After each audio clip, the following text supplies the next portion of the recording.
आशा करता हूं आप सब बहुत अच्छे होंगे। मेरा नाम है सिद्धांत अग्निहोत्री। स्टडी ग्लोस पे आपका बहुत बहुत स्वागत है। दोस्तों, ये गजब आर्टिकल है टाइम्स ऑफ इंडिया का और थोड़ा सा डराने वाला भी है। तो जो आप तेल इस्तेमाल करते हैं वो आपके लिए हानिकारक हो सकता है और आपकी बैंड भी बच सकती है। So there is a killer in the kitchen. आपकी जान भी जा सकती है धीमे धीमे ही अल्टीमेटली। तो आपको करना क्या है, आपको बस थोड़ा सा अवेयर होना। अगर आप फूड अवेयर हो जाओ तो वो बेस्ट होगा, ठीक है ना। Food awareness is very very important. तो शुरू करते हैं। तो सबसे पहले तो शुरू करने से पहले बता दूं कि ये बहुत इंपॉर्टेंट है आपके जीएस पेपर 2-3 के लिए। हम समाधान बैच लेके आए हैं। ये crash course and mentoring programme है। तो इसमें हम 3 फेजेस में, ये 100 डेज का प्रोग्राम है। इसमें फेज 1 में सब्जेक्ट वाइज मैराथन क्लासेस करेंगे। एक्सपीरियंस फैकल्टीज होंगे ये, जिन्होंने, आपको पता, हमारे स्टार फैकल्टी जिन्होंने इस बार सिलेक्शन दिया है। तो इसमें हाई प्रोबेबल टॉपिक्स पढ़ाए जाएंगे, आपको डेली टारगेट्स दिए जाएंगे। फेज 2 में हम आपका रिविजन कराएंगे एक तरीके से, मतलब प्रैक्टिस टेस्ट सीरीज तो आपको मिलेगी, सीसैट भी आपको इसमें मिलेगा। अगर आप प्रीलिम्स निकाल लेते हैं तो फ्री में हम आपको मेंस और इंटरव्यू की क्लासेस देंगे। देन फेज 3 फाइनल रिवीजन होगा, ठीक है ना। तो इस तरीके से हम आपको पढ़ाएंगे। तो समाधान बैच है, सिर्फ 3,000 रुपये का हमने ये बैच निकाला है। वैसे तो कहीं पे भी आप जाएंगे तो काफ़ी ज़्यादा महंगा मिलता है ये, बट क्योंकि हम हैं तो make the best out of it. App को डाउनलोड करें वरना वेबसाइट विजिट करें। तो प्रधानमंत्री मोदी जी ने भी तेल की अगर बात करते हैं तो तेल को लेकर ये बोला था कि भाई देखिए, बड़ी दिक्कत की बात है क्योंकि हर घर में तेल यूज़ होता है। और क्योंकि हर घर में तेल यूज़ हो रहा है तो ये डेंजरस इसलिए है क्योंकि तेल मोटापे से, डायबिटीज़ से और लगभग सारी बीमारी से रिलेटेड है। तो यहाँ पे बोला था कि अब हमको ज़रूरत है कि हम शिफ्ट हों थोड़ा सा। इकोनॉमी सर्वे ने भी यही बोला था कि इसके इकोनॉमिक रिस्क है। ओबेसिटी, ये जो तेल हो ना, तेल जो एडिबल ऑयल यूज़ करते हैं, जिसको हम वेजिटेबल ऑयल भी कहते हैं, इसके इकोनॉमिक रिस्क भी है। और अगर हम इसको नहीं समझेंगे तो कहीं ना कहीं हमारे लिए बहुत बड़ी प्रॉब्लम हो जाएगी, ठीक है ना। तो हर एज ग्रुप जो भी है वो इससे पीड़ित है क्योंकि तेल हर घर में यूज किया जाता है। और अगर तेल आप हद से ज्यादा यूज करेंगे तो प्रॉब्लम होगी। और तेल हम कहीं पे भी जाते हैं तो खाते भी हैं। अब भारत में सबसे ज्यादा पाम ऑयल यूज होता है जो बहुत ही डेंजरस है। और हमारे यहाँ तेल को बार बार, मतलब उसी तेल को बार बार रीयूज किया जाता है। केमिकल रिएक्शन होती है जो कि आपके लिए हानिकारक हो सकता है। उसमें टॉक्सिन्स रिलीज होते हैं, ठीक है ना, जहर रिलीज होता है और आप धीमे धीमे उस जहर को खाते जाते हो। तो इकोनॉमी सर्वे ने भी यही बोला कि जो प्राइवेट सेक्टर है वो तेल को बेच रहा है, उसको मतलब नहीं है। Private sector unhealthy eating habits को क्या कर रहा है, वो इसको प्रमोट कर रहा है। हर जगह तेल, सब्जी तेल में बनाओगे आप, चिप्स तेल में है, समोसा तेल में है, और बाहर में जो तेल यूज होता है वो पाम ऑयल है। और अगर मान लीजिए कि वो देसी घी भी यूज करते हैं तो उसको बार बार यूज करते हैं। आप ये मत सोचिए कि आप कोई महंगे रेस्टोरेंट में खा ले तो आप बच गए, नहीं बचेंगे भाई। तो इसीलिए थोड़ा सा फूड अवेयरनेस अब बहुत ज्यादा जरूरी हो गई। और यही प्राइम मिनिस्टर मोदी जी ने भी कहा कि भाई बहुत ज्यादा दिक्कत है। तो अब अगर हम बात करते हैं तो एडिबल ऑयल्स को वेजिटेबल ऑयल्स बोला जाता है, ठीक है ना। मॉडर्न इंडियन डाइट्स का ये बहुत ही इंपॉर्टेंट पार्ट है। हमारे यहां कुछ भी बिना तेल के नहीं बनता। डॉक्टर बिमल छाजर को फॉलो करिएगा, उन्होंने बताया कि आप तेल की जगह पानी भी यूज कर सकते हो। तेल क्यों यूज करते हैं समझ में नहीं आता, आप तेल की जगह पानी यूज करिए। उन्होंने वाटर कुकिंग डाइट, उनका चैनल है, आप उसमें देखा कि पानी से कैसे खाना बना है। उन्होंने किताब भी निकाली है, ठीक है। तो अब जैसे सनफ्लावर हो गया, सोयाबीन, कैनोला, आपका पाम ऑयल हो गया, ये मार्केट को डोमिनेट करता है, ठीक है ना। अब कई बार आप देखते हो कि बहुत सारे तेल ऐसे होते हैं जो बोलते हैं ये ले लो तो आपका दिल अच्छा रहेगा, लेकिन सबको पता है यानी कि भाई कहीं ना कहीं तेल आपके कोलेस्ट्रॉल को बढ़ा रहा है, तेल आपके ट्राइग्लिसराइड को बढ़ा रहा है। जो गुड कोलेस्ट्रॉल है, एचडीएल, वो कम हो रहा है, एलडीएल बढ़ रहा है, और सबसे डेंजरस ट्राइग्लिसराइड जो कि लगभग 100 के करीब होने चाहिए। अगर आप टेस्ट कराएंगे, भगवान ना करे ऐसा हो, तो क्या पता 250-300 के करीब हो। तो समझना पड़ेगा कि आखिरकार ये हो क्या रहा है। आपको पता है कि जो एडिबल ऑयल्स है, जो वेजिटेबल ऑयल्स है, ये प्लांट्स या फिर जैसे सनफ्लावर ऑयल है, वो क्या, वो वही जो सनफ्लावर होता है ना, ठीक है, उससे निकाला जाता है, मस्टर्ड से निकाला जाता है, इन्हीं सबसे, प्लांट से बेसिकली इन तेल को निकाला जाता है। और ये कुकिंग, बेकिंग, प्रोसेस्ड फूड में यूज होते हैं हर जगह। मतलब ऐसा कोई भी चीज नहीं है, चाहे आपका बिस्किट हो, चाहे आपकी सब्जी हो, चाहे पूरी कचौड़ी, उसमें तो खैर होता ही होता है। तो जो भी आपको, इनफैक्ट आपका केक भी, जो बेकिंग चीज हो रही है ना, उसमें भी तेल जाता है।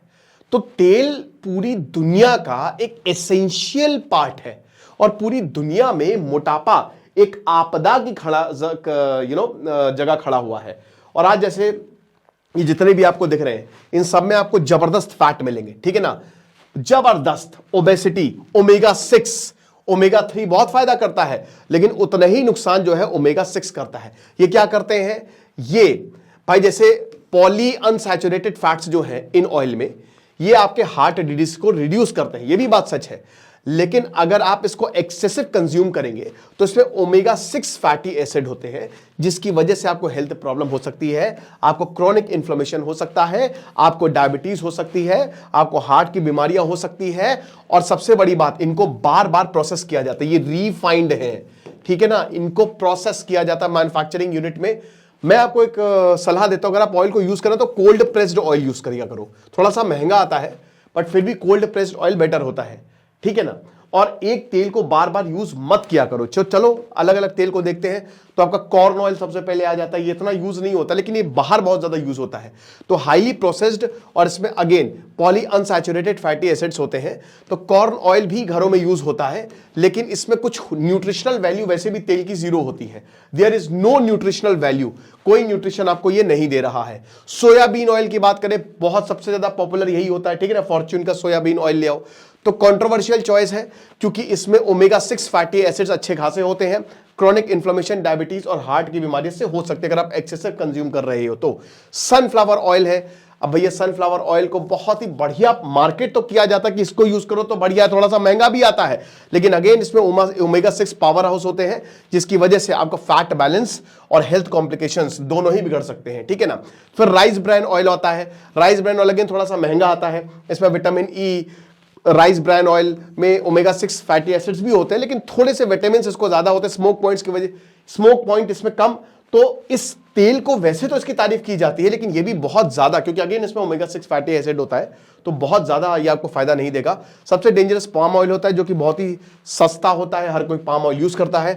इंडोनेशिया पाम ऑयल का प्रोड्यूसर है, सबसे ज्यादा वहीं से ही पाम ऑयल आता है, भारत बहुत खरीदता है। तो दुकानों में इसको, घर में तो इसको नहीं यूज किया जाता, लेकिन हर दुकान में, छोटी दुकान में, स्पेशली जो ठेले वाले होते हैं ना, अनऑर्गेनाइज सेक्टर, वो पाम ऑयल को यूज करता है। और सबसे खतरनाक ये होता है, एक तो पाम ऑयल वैसे ही डेंजरस है, उसके बाद इसका बार बार यूज करके ना, क्योंकि वो पागल तो है नहीं, अगर आपको 6 रुपए का समोसा दे रहा है तो हर बार वो तेल नहीं बदलेगा, वो 2-3 दिन तक वही तेल यूज करे, जब तक पूरा खत्म ना हो जाए तब तक वो यूज करेगा। तो इसकी वजह से ये बहुत ही ज्यादा खतरनाक हो सकता है और आपके लिए ये जहर हो सकता है, समझ रहे हो। जो समोसा होते हैं ना, वो सब इसी में ही चले जाते हैं। अब एक सर्वे हुआ था FSSAI, पता नहीं ये क्या ऑर्गेनाइजेशन, मुझे तो भाई इन पे भरोसा नहीं है। अभी तक इनको सर्वे करके ऐसी की तैसी कर देनी चाहिए थी इनको सबको अभी, लेकिन क्या कर रहे हैं ये लोग। तो इन्होंने जब सर्वे किया था 587 डिस्ट्रिक्ट्स में, तो ये देखा था कि जो 4461 एडिबल ऑयल्स है, जो सैंपल्स है, उसमें से 2.42% जो है, और 4 मेट्रोज में वो सेफ्टी स्टैंडर्ड को फॉलो नहीं कर रहे हैं, ये बताया था। उसके बाद अगस्त 25 से लेकर 27 अगस्त 2020, मतलब बहुत पहले सर्वे को कंडक्ट किया था। 15 डिफरेंट ऑयल टाइप्स इसमें सर्वे में थे, और उसमें मिस ब्रांडिंग पैरामीटर्स थे, सेफ्टी, क्वालिटी, हर चीज। 108 सैंपल इसमें टॉक्सिन्स, पेस्टिसाइड्स, रेजिड्यूज और हेवी मेटल्स, ये सब थे जो कि परमिसिबल लिमिट से ज्यादा थे। 24.2% यानी कि 1080 सैंपल्स जो थे वो क्वालिटी में ही फेल हो गए। तो इसको +2 + 24.2 जोड़ लो, जिसमें आपका हाइड्रोसाइनिक एसिड था, CN, एक डेंजरस कंपाउंड होता है, ठीक है ना। Refractive index, fatty acid profile, iodine value और BR रीडिंग डिविएशंस हमको यहां पे देखने को मिले। फिर उसके बाद एडल्ट्रेशन यानी कि मिलावट या फिर ब्लेंडिंग देखने को मिली। कुछ सैंपल तो फेल हो गए क्योंकि शेल्फ लाइफ स्टैंडर्ड खत्म, यानी कि वो एक्सपायर हो चुके थे। 12.8% मिस ब्रांडेड थे, बोला जा रहा था बहुत हेल्दी है, लेकिन एक्चुअल में ऐसा था नहीं, ठीक है ना। फोर्टिफिकेशन क्लेम्स गलत साबित हुए, जैसे विटामिन ए, विटामिन डी इसमें होंगे, इन ऑयल को खाओगे तो आपको न्यूट्रिशनल वैल्यू मिलेगी, गलत साबित हुए। कुछ ऑयल प्रोडक्ट्स उसके मिसलीडिंग लेबल्स थे। तो FSSAI ने ये सारी चीजें जो है वो निकाली ढूंढ के। अब उसके बाद वही कि बार बार जो इसको यूज करते हैं, अगर आप ऑयल को रिपीटेडली हीट करेंगे ना, तो एक केमिकल रिएक्शन होता है जिसकी वजह से हार्मफुल कंपाउंड जैसे फ्री रेडिकल्स और ट्रांस फैट्स निकलते हैं। एक्रिलामाइड निकलता है। एक्रिलामाइड पता क्या करता है, ये आपके दिमाग में घुसता है, ये आपके दिमाग में घुस के बॉन्ड करता है और आपके दिमाग को खराब कर सकता है। प्रॉब्लम हो सकती है, ठीक है ना। तो फ्री रेडिकल्स आपके ब्रेन को सबसे ज्यादा डैमेज करते हैं क्योंकि अनस्टेबल कंपाउंड्स होते हैं, मॉलिक्यूल्स होते हैं। अब इसकी वजह से स्ट्रेस, ऑक्सीडेटिव स्ट्रेस होती है, आपके ब्रेन सेल्स को ये डैमेज कर सकते हैं और आपको जैसे अल्जाइमर या पार्किंसन डिजीज, जो न्यूरो डीजनरेटिव यानी कि जो फंडामेंटल यूनिट आपके दिमाग के होते हैं न्यूरॉन्स, वो एक दूसरे से उनके गैप होता है, साइनेप्स होता है ना गैप, उससे कनेक्ट करता है। मैंने ब्रेन पे लेक्चर लिया था। तो आपके न्यूरॉन्स को डैमेज करने लगते हैं, नहीं क्योंकि सेल्स को डैमेज करने लगते हैं। अब आपका अगर दिमाग डैमेज होगा तो आप भूलेंगे, आपका दिमाग सही से काम नहीं करेगा, आपको स्ट्रेस होगा। तो ये फिर उसके बाद ट्रांस फैट्स और इन्फ्लेमेशन, ये रीयूज्ड ऑयल में जो बार बार आप ऑयल को यूज करते हैं उसमें ट्रांस फैट्स प्रेजेंट होते हैं, जिसकी वजह से इन्फ्लेमेशन, इंपेयर और न्यूरल कनेक्शंस कर जाते हैं। यानी कि आपकी बॉडी, आपका दिमाग सब खत्म। एक्रिलामाइड बहुत ही डेंजरस होता है, न्यूरोटॉक्सिसिटी, अगेन इसको बार बार गर्म करने से ये एक्रिलामाइड जो है वो एक केमिकल कंपाउंड जो है वो रिलीज होता है। तो ये बाय प्रोडक्ट है, जब बार बार आप इसको यूज करते हो तो ब्लड ब्रेन बैरियर को क्रॉस करके आपके दिमाग में पहुंचता है और आपके नर्वस सिस्टम को खत्म करता है। ये आपकी सोचने की एबिलिटी जो है वो खत्म होती है। और चीजें देख लो, हमारे हेल्थ एक्सपर्ट्स क्या कहते हैं, ऑयल्स जो है वो कैलोरी डेंस होते हैं, 9 किलो कैलोरी पर ग्राम।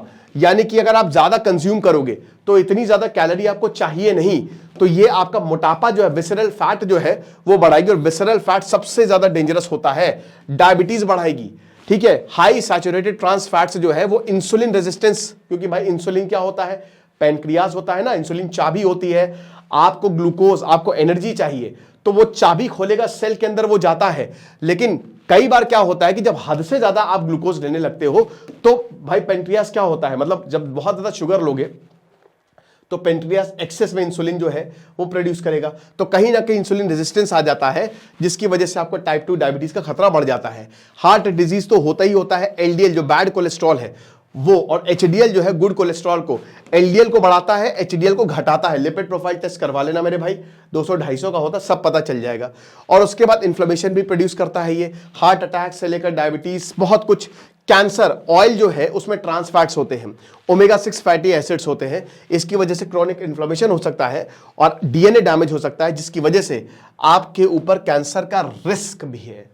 तो आज समझ सकते हो ना कि कितना कुछ यहां पे हमको देखने को मिल रहा है, और यहां पे डॉक्टर्स क्या कह रहे हैं, एक के बाद एक एक्सपर्ट्स ये कह रहे हैं कि भैया ये जो ऑयल है ये आपके जीवन के लिए बहुत ही खतरनाक है, तो लंबा जीना है तो इन सबसे जो है वो दूर हो जाओ। तो एक्चुअल में करें क्या, ठीक है, व्हाट इज द सॉल्यूशन। तो भाई पोटेंशियल बेनिफिट्स, सबसे पहली बात तो यह है कि आप ऑयल को रिड्यूस कर दो, राइट। तो अगर आप 10% भी ऑयल को रिड्यूस करते हो ना, तो आपको कोलेस्ट्रॉल लेवल जो है वो मेंटेन रहता है, आपका इंसुलिन सेंसिटिविटी जो है वो इंप्रूव होने लगती है, और आपकी ओबेसिटी और डायबिटीज का रिस्क जो है वो कम हो जाता है। तो बेस्ट यही है कि थोड़ा सा अपने ऑयल को, देखिए सब्जी अब्जी में बहुत थोड़ा सा तेल पड़ता है, कोई बात नहीं, अब उस तेल को मैंने क्या बताया कि सबसे best of the best quality का तेल यूज करिए, तेल को बार बार रीयूज मत करिए, ठीक है, लिमिट में चीजें लेंगे तो बेहतर रहेगा। रिकमेंडेड लिमिट यही है कि बस आधा लीटर एक महीने में ही आप तेल यूज करें, आईसीएमआर बोलता है। डब्ल्यूएचओ बोलता है कि 20 से 35% तक जो डेली कैलोरीज है उतना ही ले आप, जो टोटल फैट इंटेक है वो उतना ही रहे। फिर सेफ कंजम्पशन बताए कि बस 2 से 4 टेबल स्पून, 2 से 4, बस समझ रहे हो ना कि 2 मतलब मिनिमम 2 और मैक्सिमम 4 चम्मच। इससे ज्यादा अगर आप तेल कंज्यूम करते हैं तो थोड़ा सा दिक्कत हो सकती है।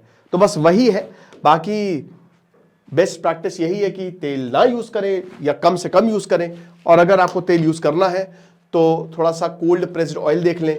दूसरी चीज ये है कि जब आप बाहर जाएं तो तला भुना से थोड़ा सा दूर रहें, तली भुनी चीजों से ना दूर रहें।